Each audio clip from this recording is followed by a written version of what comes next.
The champagne glass shattered against the wall, missing Emma's head by inches. She didn't flinch anymore. 3 years of marriage had taught her that flinching only made Derek angrier. She stood perfectly still in their bedroom, her hands trembling at her sides as her husband's face contorted with rage. "You think you're so smart, don't you?" Derek snarled, advancing toward her.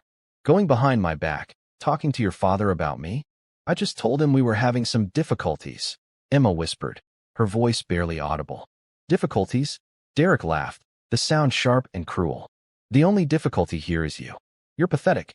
Can't even keep a simple job without embarrassing me." Emma's chest tightened. She'd been fired 2 weeks ago after Derek had shown up at her office drunk, causing a scene. Her boss had called it creating a hostile work environment, even though she'd been the victim. "I'm sorry," she said automatically, the words hollow in her mouth. "You're always sorry." Derek grabbed her wrist, squeezing hard enough to leave marks. "But sorry doesn't pay the bills, does it?" The bedroom door burst open. 5-year-old Lily stood in the doorway, her favorite stuffed rabbit clutched to her chest, tears streaming down her face. "Daddy, stop hurting Mommy." Derek released Emma's wrist immediately, his expression shifting to false charm. "Daddy and Mommy were just talking, sweetheart. Go back to bed." But Lily had seen too much. That night, while Derek passed out drunk on the couch, Emma made a decision. She packed 2 suitcases, took Lily's hand, and walked out of the house that had been her prison for 3 years. The divorce was ugly. Derek contested everything, dragged her name through the mud. By the time the judge finally granted her full custody, Emma had nothing left. No job, no savings, no dignity, just her daughter and the crushing weight of failure.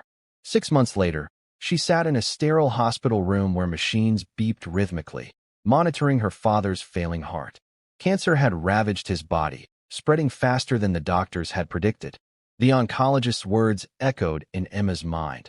Experimental treatment, possible remission, $200,000. Money she didn't have. Money she'd never have. Her phone buzzed. Another bill collector. She silenced it and rested her head in her hands. 28 years old, and her life was over. "Miss Richardson?" A nurse appeared in the doorway. "There's a gentleman here to see you. He says it's urgent." "Who is it?" "A Mr. Cole. He says he's your father's business partner." The name struck her like lightning. Richard Cole. Her father had mentioned him occasionally. They'd built a tech startup together in the 90s before her father had sold his shares. She hadn't thought about the Coles in years. The man who entered commanded attention. Mid-60s, silver hair perfectly styled, expensive suit, eyes that missed nothing. Richard Cole extended his hand. "Emma, I'm sorry it's been so long. Your father and I lost touch, but I heard about his illness." He glanced at the man in the hospital bed. "How is he?" "Not good." Emma's voice cracked. "The treatment he needs, we can't afford it." Richard nodded slowly. "I'd like to help." Hope flared in Emma's chest, dangerous and desperate. "I can't accept charity, Mr. Cole. Actually, you can offer something in return." Richard pulled out a leather folder from his briefcase. "I have a proposition that benefits both of us." Emma's hands shook as she opened the folder.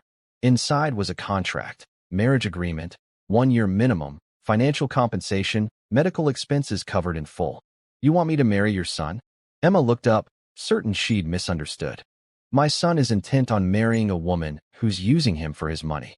I've tried reasoning with Alexander, but he's stubborn. The only way to prevent this disaster is to force his hand through a clause in my will. He must be married to receive his inheritance. You need money. He needs a wife." Richard leaned forward. "I'll pay all your father's medical bills immediately. You'll receive $50,000 a month during the marriage, plus $500,000 when the year ends. I'll also provide excellent job recommendations." Emma looked at her father, his chest rising and falling with mechanical assistance. She thought of Lily, who deserved stability. What if your son refuses? He won't have a choice. Either marry someone I approve of, or lose everything he's worked for. Richard's smile was cold. "It's just business. Just business." The words felt like a life sentence. "I need to think about it," Emma said, but they both knew she was lying. "Of course. Take 24 hours. But Emma, your father doesn't have much longer without treatment." After he left, Emma sat in the darkness, listening to the machines breathe for her father. She thought about her wedding to Derek, how full of hope she'd been. She'd been so naive. This time would be different. No love, no hope, Just a transaction. She picked up her phone and typed, "I accept your terms." The response came within seconds. "Excellent. Medical team will be contacted immediately. Wedding next week." Emma closed her eyes. She'd sold herself once for love and been destroyed. Now she was selling herself for money. Meanwhile, across the city in an expensive restaurant, Alexander Cole was proposing. The ring was perfect, 5 carats, flawless diamond, platinum setting. Vanessa's perfectly manicured hand trembled with excitement as she extended it toward him. Cameras flashed from nearby tables where paparazzi had somehow gotten word of tonight's event. "Yes," Vanessa squealed, loud enough for everyone to hear. "Yes, of course I'll marry you."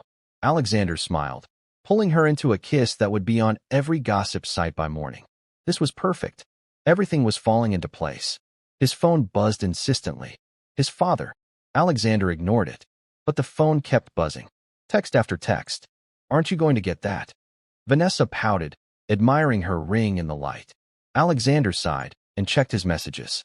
Each one made his blood run colder. "Come to my office immediately. This concerns your inheritance.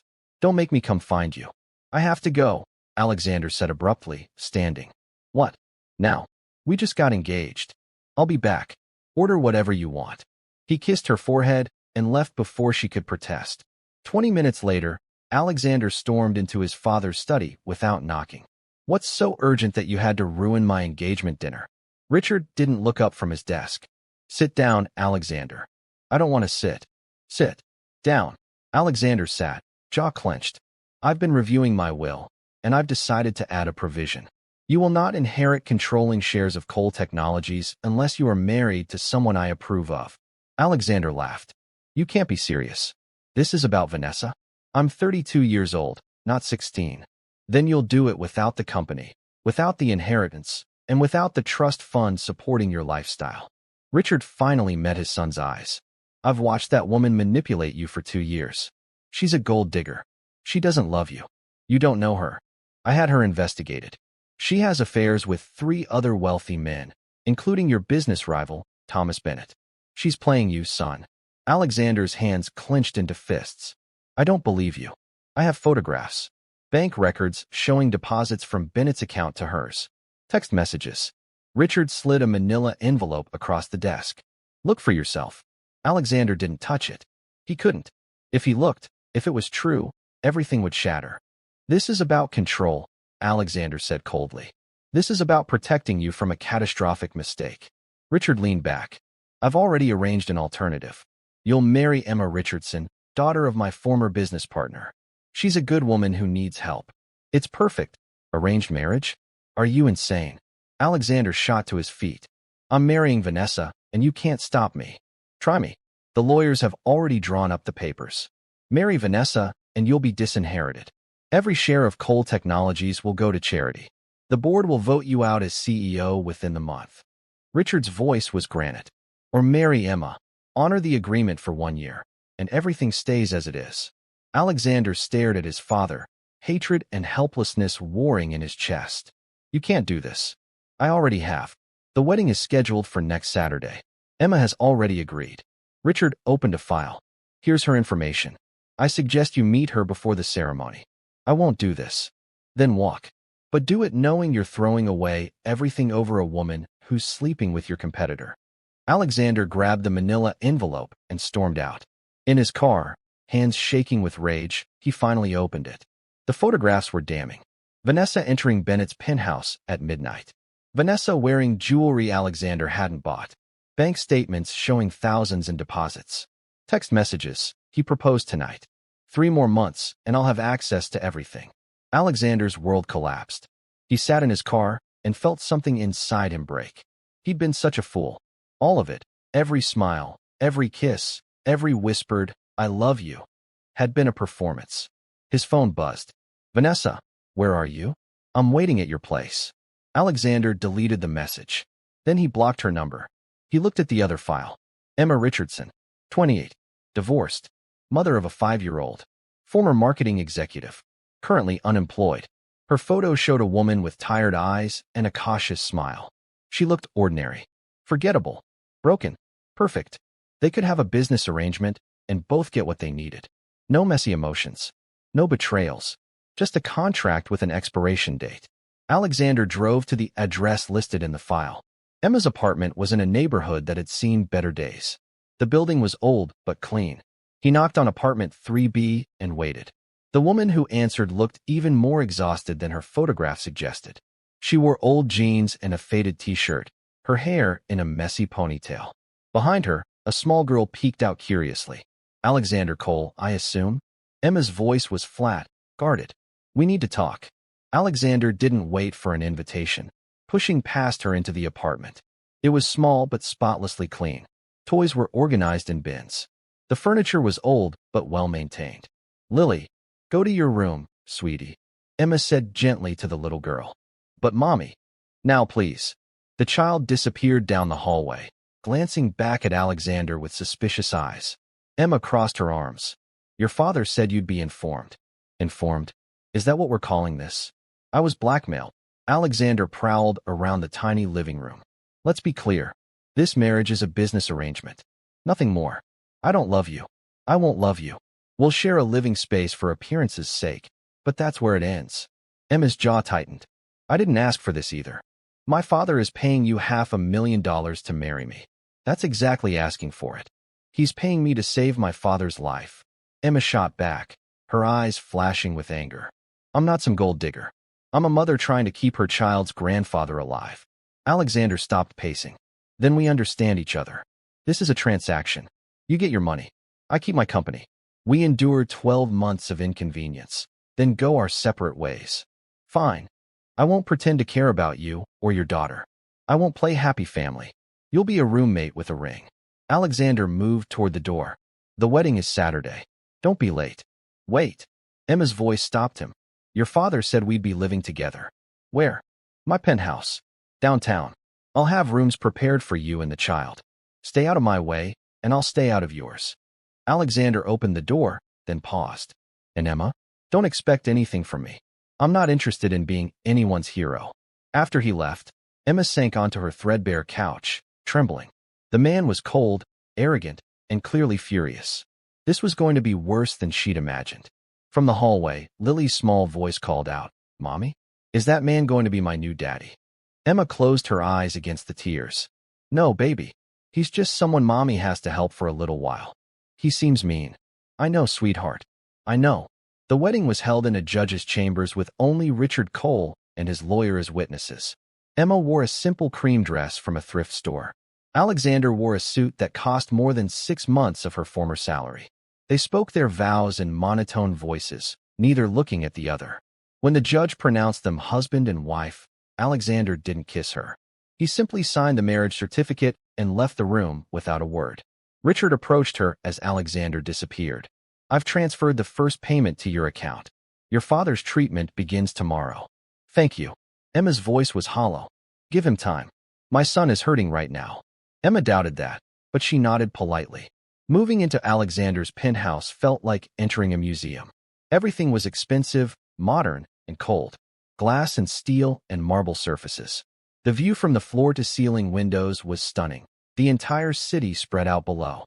A housekeeper named Maria showed Emma and Lily to their rooms, a suite at the opposite end of the penthouse from Alexander's master bedroom. Mr. Cole has requested that you keep your daughter quiet, Maria said apologetically. He works from home often and doesn't like to be disturbed. Of course. Emma felt Lily's hand tighten in hers. That first night, they ate dinner in their suite. Alexander didn't join them. Emma could hear him in another part of the penthouse, his voice sharp as he conducted conference calls. Lily picked at her food. I don't like it here, Mommy. It's too quiet. I know, baby. But remember? This is temporary. We're helping Grandpa get better. Later, after Lily finally fell asleep, Emma ventured out of their suite. The penthouse was dark except for lights spilling from under a door. Alexander's home office. Emma knocked softly. What?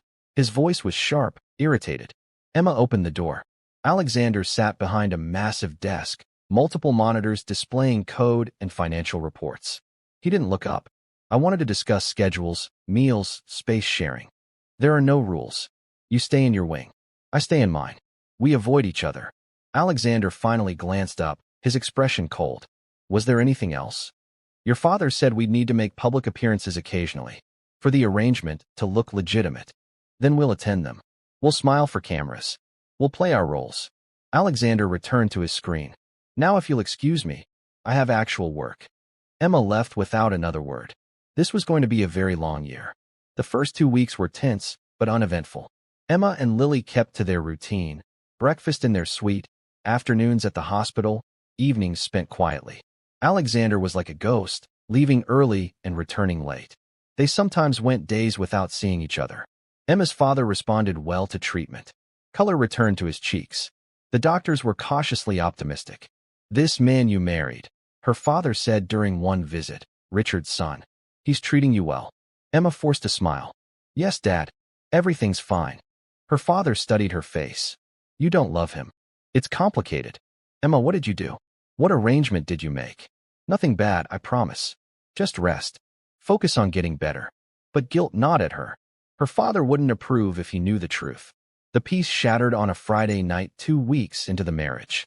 Emma had just put Lily to bed when she heard the front door slam. Alexander's voice echoed through the penthouse, slurred and angry. "Vanessa, where are you?" Emma's heart hammered. She stepped into the hallway and found Alexander stumbling through the living room, knocking over a vase that shattered on the marble floor. "Alexander, stop." Emma approached carefully. "Vanessa's not here." Alexander spun toward her, his eyes unfocused. "Of course she's not. She's with Bennett. She's always with Bennett." He laughed bitterly. "Did you know? My father hired investigators. She's been sleeping with him for 6 months." "I didn't know." "I'm sorry. Sorry." Alexander advanced on her. "You don't even know me. You don't care. You're just here for the money, like everyone else. That's not fair." "Fair? Nothing about this is fair. I loved her." Alexander's voice rose. "I was going to marry her, and the whole time she was using me." From down the hallway, Emma heard Lily's door open. Her daughter's frightened voice called out, "Mommy?" Alexander's anger shifted to something harder. "Can't you control your kid? She's scared. You're shouting." Emma moved between Alexander and the hallway. "You need to sleep this off. Don't tell me what I need." Emma's body went rigid, old instincts screaming danger. But she held her ground. "Please, just go to your room." Something in her tone penetrated Alexander's drunken haze. He stepped back, running a hand through his hair. "Fine. Whatever. This whole situation is a nightmare anyway." He stumbled toward his bedroom. Lily appeared, clutching her stuffed rabbit. "Mommy, I'm scared." Emma pulled her daughter into her arms. "It's okay, baby. He's just sad." But that night, Emma locked their suite door for the first time. Alexander woke the next morning with a splitting headache and fragmented memories of making a fool of himself. He found Maria cleaning up broken glass. "Did I do that?" Alexander asked, ashamed.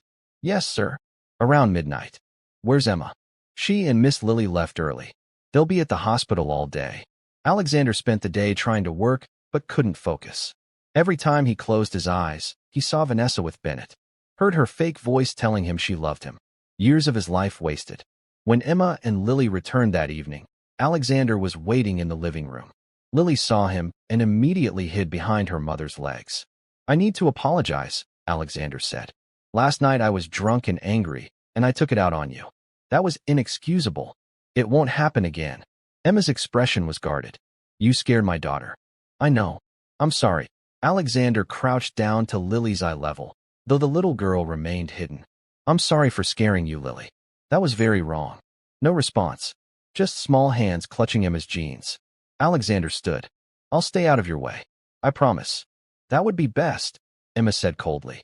Over the following week, Alexander kept his promise. He was quiet, polite, and absent as much as possible. But he found himself noticing things. How Emma organized Lily's medications with careful precision. How she spent hours researching her father's cancer type. The dark circles under her eyes. One evening, Alexander came home early to find Lily sitting alone in the living room, coloring. "Where's your mom?" Alexander asked. "On the phone with doctors." "She's always on the phone." Lily returned to her coloring. "She cries after." Alexander frowned. "Why does she cry?" "Because she's scared Grandpa will die." From down the hallway, Alexander could hear Emma's voice, thin and desperate. "But the insurance was supposed to cover that." "Yes, I understand. But that's another $50,000. I don't have. Please, can we set up a payment plan?" Alexander's chest tightened. His father had said he'd pay for everything. Had the old man lied? When Emma emerged 15 minutes later, her eyes were red. She stopped short seeing Alexander. "Is everything okay?" Alexander asked. "Fine. Everything's fine." Emma's voice was brittle. "Come on, Lily. Time for dinner. My father said he was covering all medical expenses." Emma's laugh was bitter. "He's covering the experimental treatment. Everything else, the hospital stay, medications, nursing care, that's on me. Apparently, I should have read the fine print more carefully." "How much do you need?" "I'm not asking you for money, Alexander. That wasn't part of our deal." Emma took Lily's hand.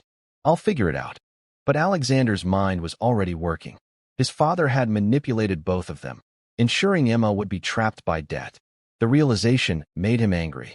The next morning, Alexander called his financial advisor and arranged for a payment of $100,000 to be sent directly to the hospital in Emma's father's name. Anonymous. Untraceable. When Emma received the call that the outstanding balance had been mysteriously paid, she immediately suspected Alexander. That evening, she confronted him in his office. "Did you pay my father's bills?" Alexander didn't look up from his computer. "I don't know what you're talking about." "Someone paid them. Anonymously. It's too much of a coincidence. Maybe you have a guardian angel." Alexander finally met her eyes. "Does it matter? The bills are paid. Take the win." Emma stared at him, confusion softening her guarded expression. "Why would you do that?" "I don't dislike you. I just don't want to be married to anyone right now." Alexander returned to his work.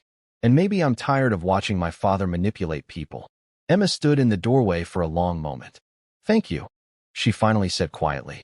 After she left, Alexander leaned back in his chair. He wasn't sure why he'd helped her.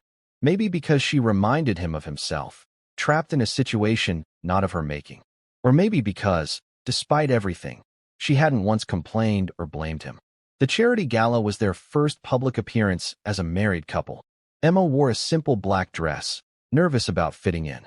When she emerged from her room, Alexander was waiting by the elevator in a tailored tuxedo. He looked her over critically. "Do you have any jewelry?" "Just these earrings." Emma touched the small pearls. Alexander disappeared into his room and returned with a velvet box. Inside was a necklace, a delicate platinum chain with a single sapphire pendant. "Turn around," Alexander said. Emma hesitated, then obeyed. His fingers were surprisingly gentle as he fastened the necklace. "Remember," Alexander said, stepping back, "we're happily married. Smile. Laugh. Pretend you can stand me." "The acting works both ways," Emma replied, but there was no heat in it. The gala was overwhelming. Old money, real power, people who could buy and sell companies on a whim. Emma stayed close to Alexander, playing her role as the devoted wife. Alexander was good at this. Charming, witty, commanding attention effortlessly. He introduced her to dozens of people, his hand resting on her lower back. To anyone watching, they looked like a real couple. "Alexander, darling." Emma turned to see a stunning blonde woman approaching. Tall, willowy, her dress probably custom-made. This had to be Vanessa. Alexander's body went rigid beside her. "Vanessa." His voice was ice. "What are you doing here?" "Thomas invited me." Vanessa smiled, all teeth and malice. Her eyes raked over Emma dismissively. "So this is the wife. How quaint. I heard you got married suddenly." "It wasn't planned," Emma said before she could stop herself. "His father arranged it. I needed money for my dying father, and Alexander needed to secure his inheritance. It's all very transactional." Alexander shot her a look, but Emma held Vanessa's gaze steadily. Vanessa's smile faltered. She clearly hadn't expected honesty. "Well, at least you're not pretending." "I don't believe in pretending," Emma said. "I tried that in my first marriage. It ended badly. This time, I'm keeping my eyes open." Now Vanessa looked uncomfortable. "I should find Thomas." After she left, Alexander steered Emma toward a quiet corner. "What was that?" "The truth. You said she was a gold digger. I just made it clear I'm not competition." Emma met his eyes. "Unless you wanted me to pretend we're in love?" Alexander studied her face, something shifting in his expression. "You're not what I expected." "Neither are you," Emma admitted. The moment stretched between them, something unnamed and complicated. Then Alexander's phone buzzed. "Emergency at the office. We need to go." In the car, Alexander explained. One of their biggest clients was threatening to pull their contract over security concerns. What's the client's main concern? Emma asked.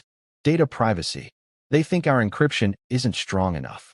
Emma was quiet for a moment. I used to work in marketing for a tech firm. We had a similar issue.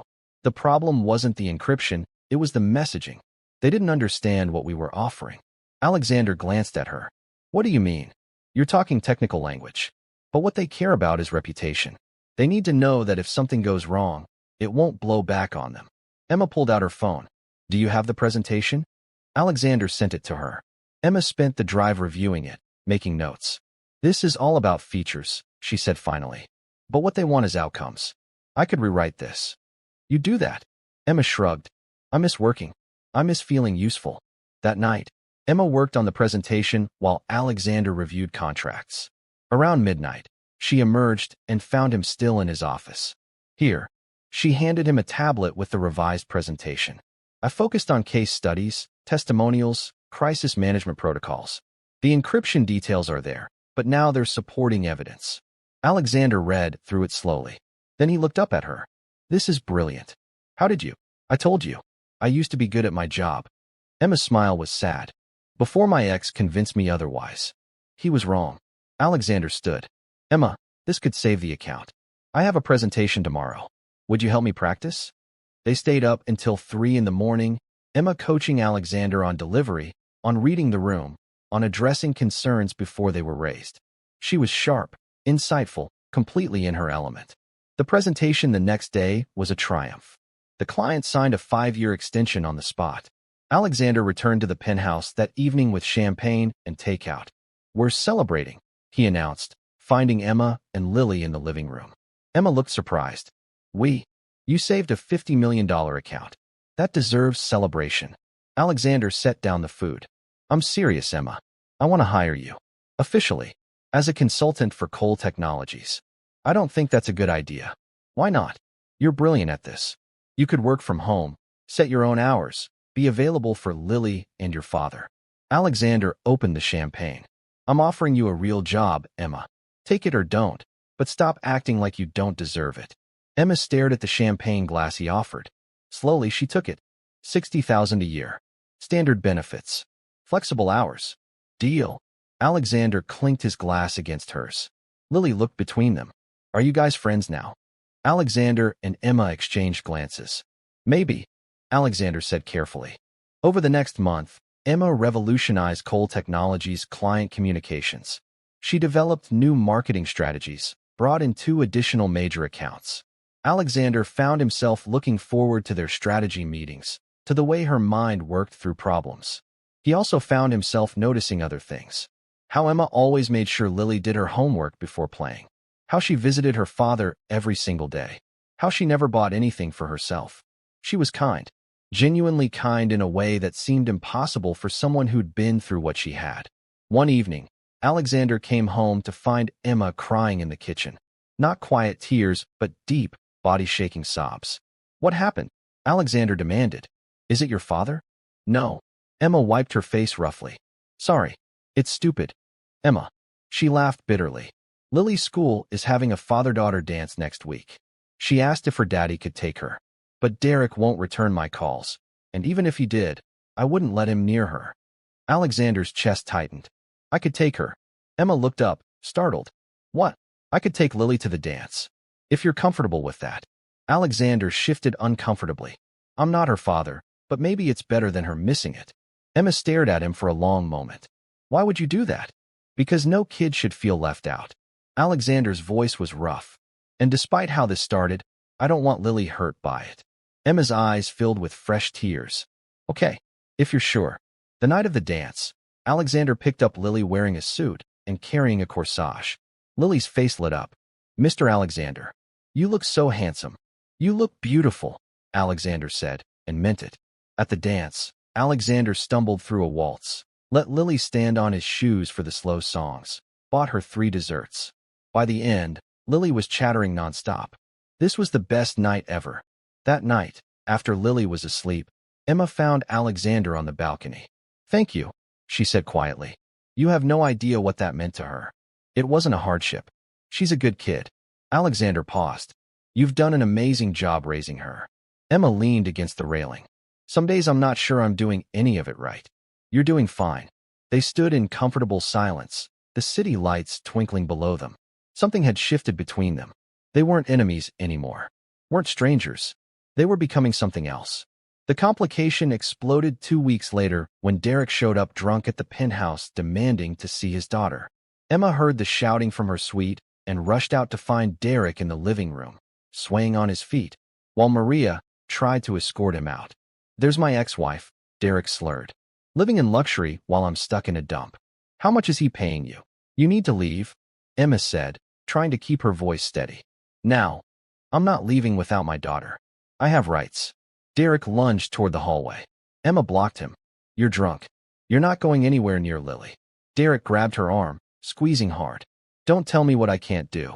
Get your hands off my wife. Alexander's voice was deadly calm. He stood in the doorway of his office, his expression carved from ice.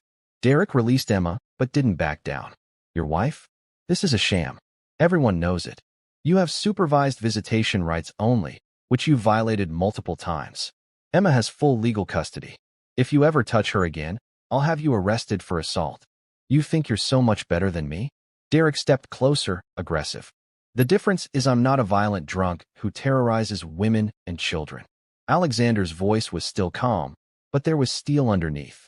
Leave now, or I'm calling the police. Derek looked between them, calculating. Then he spat on the floor. This isn't over. After he left, Emma collapsed onto the couch, shaking. Alexander sat beside her, careful not to touch her without permission. Are you okay? Did he hurt you? I'm fine. He always knows exactly how to get to me. Emma looked at her arm, where bruises were already forming. He's a bully. None of this is your fault. Alexander pulled out his phone. I'm calling my lawyer. We're making sure Derek can't pull something like this again. I can't afford a legal battle. Good thing you're not paying for it. Alexander was already dialing. Over the next week, Alexander's legal team filed restraining orders, documented Derek's violations, gathered evidence of his drinking and instability. By the end, Derek had lost even his supervised visitation rights. Emma was overwhelmed. Why are you doing all this?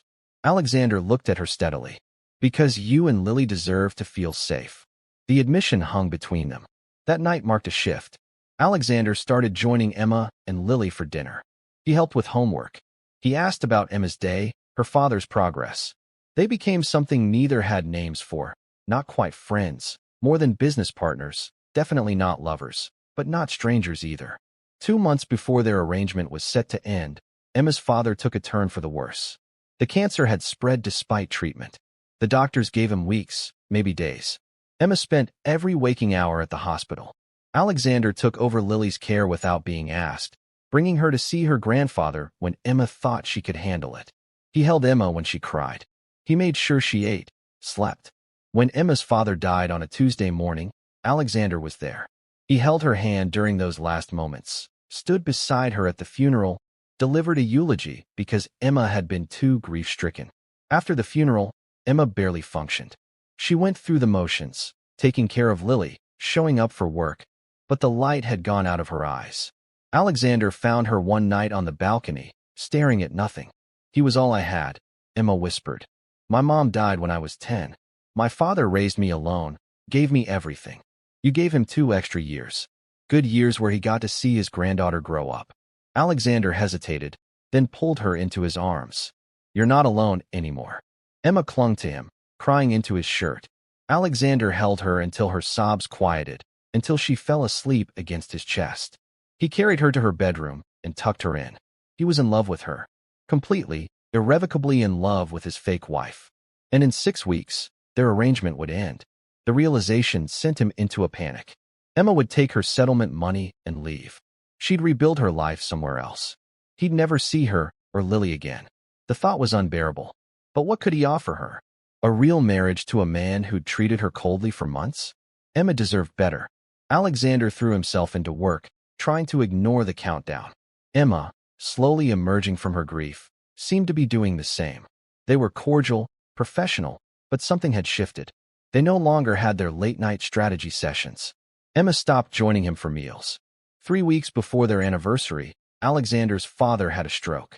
Alexander rushed to the hospital to find his father conscious but weak, half his face drooping. Alexander. Richard's speech was slurred. Need to talk. Save your strength, Dad. No. Listen. Richard gripped his son's hand. I was wrong. About Emma. About forcing you into this marriage. I thought I was protecting you, but I was just controlling your life like I always do. Dad, let me finish. Emma is nothing like Vanessa. She's kind, strong, genuine. The way she takes care of you and Lily, that's real. If you let her walk away in 3 weeks, you're a fool. Alexander stared at his father. You want me to stay married to her? I want you to be happy. You're happier with Emma than I've ever seen you. Richard's good eye fixed on his son. Do you love her? Yes. The answer came without hesitation.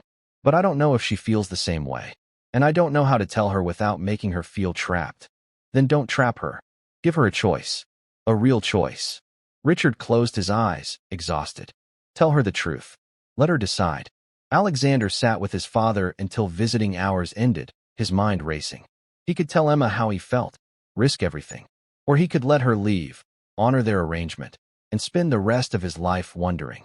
He returned to the penthouse to find Emma and Lily baking cookies in the kitchen, flour everywhere, both of them laughing. The sight hit him like a physical blow. This was what home felt like. Emma looked up and saw his expression. Is your father okay? He'll recover. Can we talk?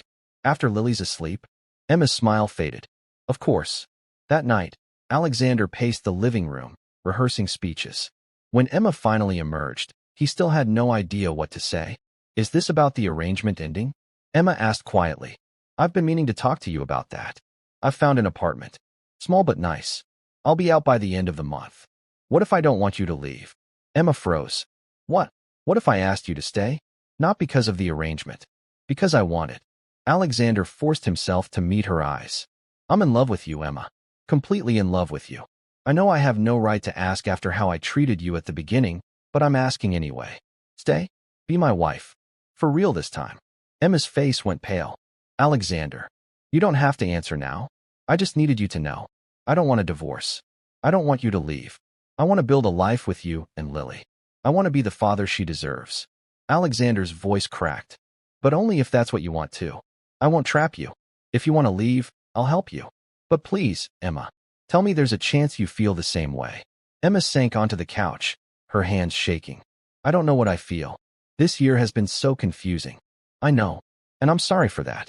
I was angry and hurt at the beginning, and I took it out on you. You've been wonderful these last few months. With Lily, with my father, with Derek. You've been everything I needed. Emma looked up at him, tears streaming down her face. But I'm scared, Alexander. I can't go through another relationship that breaks me. I survived Derek, but barely. I don't think I could survive losing you too. Alexander knelt in front of her, taking her hands. Then don't lose me. I'm not Derek. I'm not going to hurt you or Lily. I'm asking for forever, Emma.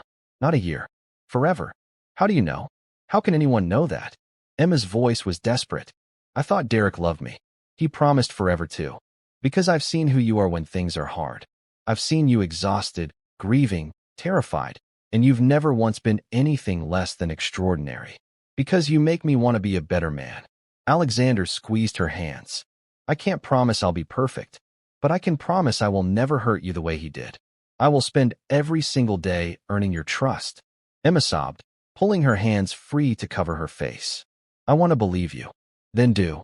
Alexander pulled her hands away gently. Take a chance on me, Emma. On us. We've already lived together for almost a year. We work together. We parent together. We're already a family. Let's just make it official. What if I'm not ready? Then we wait. However long you need.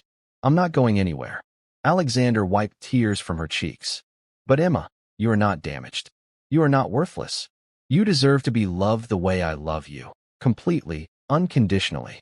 Emma stared at him for a long moment. Then slowly, carefully, she leaned forward and kissed him. It was tentative at first, testing. Alexander kissed her back just as carefully, letting her control the pace. When she pulled back, she was smiling through her tears. I love you, Emma whispered. I think I've loved you for months, but I was too scared to admit it. You're worth everything. Alexander kissed her again, deeper this time. Say you'll stay? Please. Yes. Emma laughed, the sound bright and surprised. Yes, I'll stay. I'll be your wife. For real this time. Alexander pulled her into his arms, holding her like she might disappear. 6 months later, they renewed their vows in a small ceremony with Lily as the flower girl. Emma's dress was simple and beautiful. Alexander cried through the entire thing. His father, recovered from his stroke, officiated with a smug expression.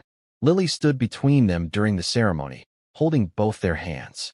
Do you, Alexander Cole, take Emma to be your wife, to love and cherish, for as long as you both shall live? I do. Alexander's voice was steady, sure.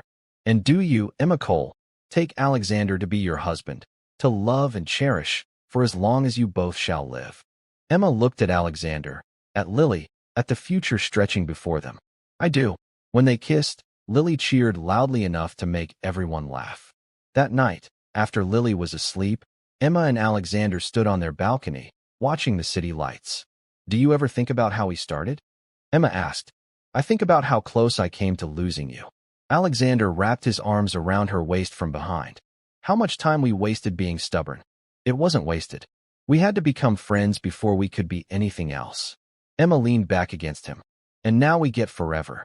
Now we get forever, Alexander agreed. Below them, the city sparkled like a promise. Emma had walked into an arranged marriage expecting nothing and found everything she'd stopped believing in: love, safety, home. Alexander had been forced into a contract and discovered that sometimes the best things in life are the ones you never saw coming. They'd both been broken when they met. But together, they'd learned that broken things can be mended, that second chances exist, and that real love isn't about perfection. And as Emma turned in Alexander's arms to kiss him under the stars, Lily's sleepy voice called from inside. Mommy?